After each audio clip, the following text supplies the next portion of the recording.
On the Throttle is brought to you by sportbikerange.com. Performance parts.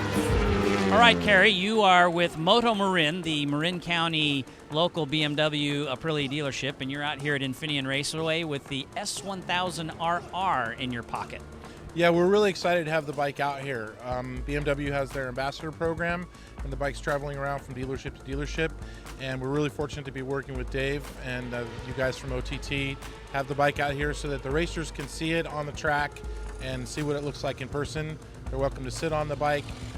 We should be seeing bikes in the showroom come January, February timeframe, but we do have a limited number of these bikes that are traveling around the country for people to look at. And they can contact you to get on the pre-registration list, the vernissage, so to speak? Yeah, we are pre-selling the bikes. The price is $13,800. At my store, it's a $1,000 deposit to hold your reservation.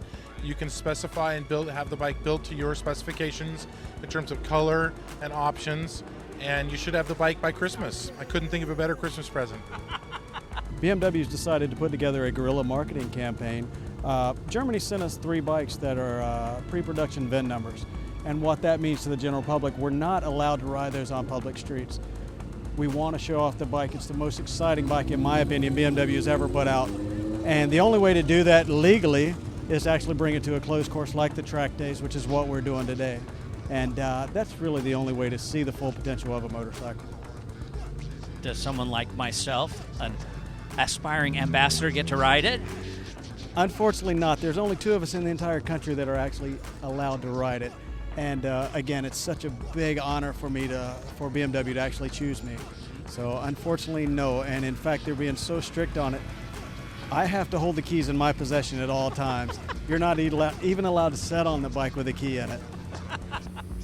Well, that makes sense. I mean, they're a valuable commodity right now, so we must preserve them for posterity.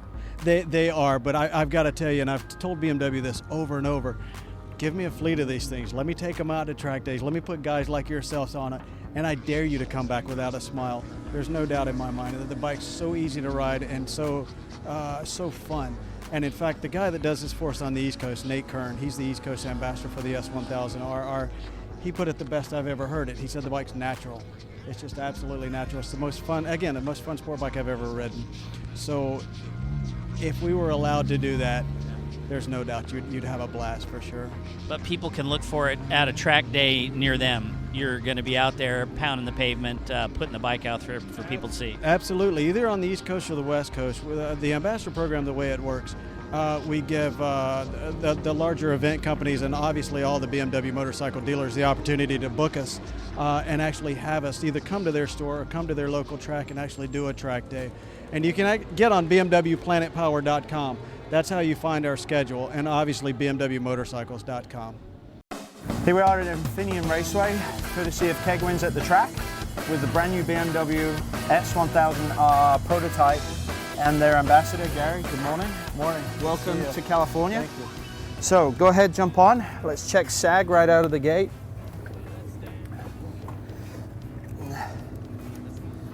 Right now there are 10 turns of preload in the front forks. Extended travel is 120 millimeters, so the sag in the front forks right now at 80 is 40 millimeters. Stay right there. We'll compress the rear shock. Now, unusual for a BMW, telescopic forks and a conventional swing arm, so that's the first thing to note. We are at 605 millimeters, so go ahead, off you get please, Gary. Rider is now off the bike at 630. So at 25 millimeter sag. If I can have you come around the back of the bike for me. You betcha. Pick it up by the tail piece and we'll see if we got any free sag. And let it go. So right now there's 20 mil free sag. So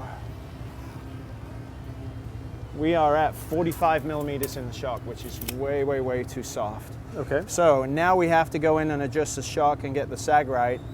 Once we've got the sag right, we'll send him out. We'll set the clickers in neutral positions, and then he'll come back in.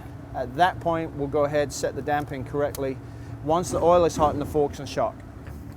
Our preload adjuster is much like a KTM, where there's an Allen locking bolt. We know the sag is too soft, so we need to add some sag to the back of the bike so the swing arm angle doesn't flatten out. In order to do that, we've got to undo this collar. I'm going to put, because it's 45 mil, 2 turns of preload in, as we've no idea what the spring rate is, and then we'll see what we got. Jump on.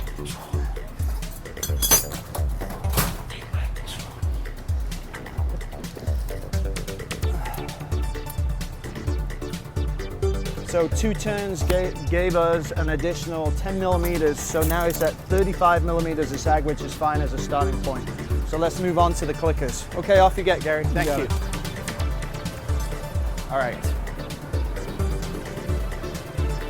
Now, in setting the hydraulics uniquely on any bike, BMW has provided positional indicators.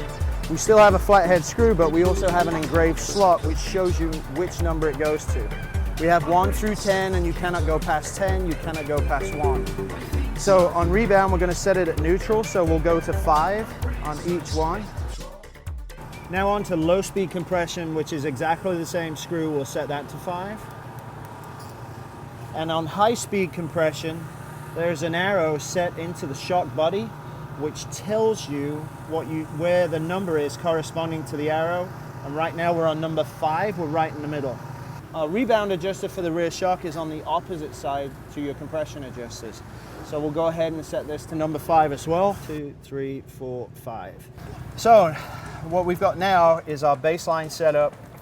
We're maxed out on preload, and this is a heavy braking track. So when we go out in the first session, obviously we're just going to go sightseeing. I'm going to guide you around with the K12, and we'll just let you roll for a couple sessions just to figure the track out.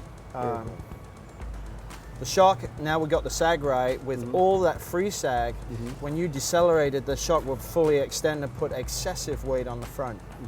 So that may be why at Buttonwillow the bike, as you said, would hit the bump and then ping. Right. Because the back of the bike is unloading against the front. So now if we set the chassis evenly in spring tension, you should actually get a much more compliant ride. Okay. And also in regards to that, when we get the rebound balance correctly when it's hot, and much more, some of the guys use planted, and you're a club racer, you know exactly what that means. Absolutely. We had discussed yesterday our position of the forks here. They're engraved like Ohlins, and perhaps if we can help the bike take some weight off it by raising the front, then that's a possibility as well, but we'll get into that later in the day. So we're out second session. Okay. So we have plenty of time, tire pressure set, the chain is good. All right. Let's get ourselves ready. Awesome. Thanks. You're welcome.